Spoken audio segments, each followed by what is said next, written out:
Bonjour messieurs, dames, c'est la police de l'environnement. Voilà, on est en pleine opération ce week-end justement pour sensibiliser un petit peu le public et les usagers de la nature. Ce groupe de jeunes a dormi ici et s'est réfugié cette nuit dans une grotte toute proche pour s'abriter de l'orage. Dans un premier temps, je vais vous demander de mettre fin à votre feu parce que c'est une infraction. Aujourd'hui, effectivement, vu la pluviométrie récente, il n'y a pas trop de risques, mais normalement, tout allumage de feu en milieu forestier est totalement interdit. L'enjeu aujourd'hui pour la police de l'environnement et l'ONF est de sensibiliser au respect de la nature en forêt domaniale de Grésigne. Le groupe de randonneurs en est conscient.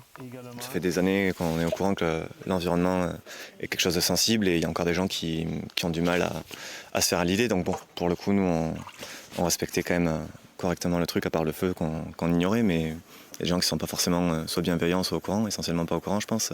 C'est important qu'il y ait de la sensibilisation de fait. La nature pour vous, c'est quoi ? C'est vital, c'est essentiel puisque c'est ce qui permet de se sentir bien avec tout, pas juste les plantes, mais aussi les gens tout simplement. C'est le moment où on peut se sentir vraiment libre de tout ce qu'il y a autour. C'est justement pour préserver cet environnement dont on fait partie, le vivant, qu'a lieu cette opération sur tout le week-end. La biodiversité, c'est une multitude d'espèces reliées entre elles qui forment un équilibre fragile.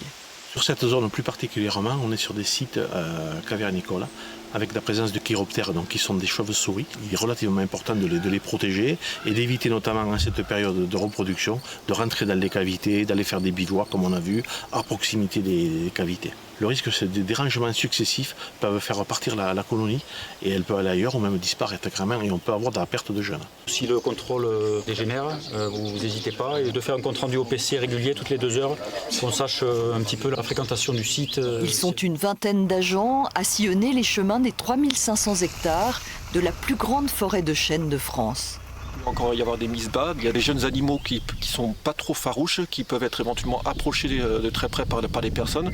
À partir du moment où ces personnes touchent l'animal, la mère va le délaisser et donc l'animal est voué à mourir. Les équipes vont à la rencontre des pêcheurs, des utilisateurs de 2 roues, mais la communication n'empêche pas de continuer à faire des observations. On a plusieurs réseaux au niveau de l'Office français de la biodiversité pour le suivi de la vie-faune, pour le suivi des reptiles, pour le suivi des grands prédateurs. Et au fur et à mesure qu'on peut collecter des données, on les recense et on les intègre dans une base de données.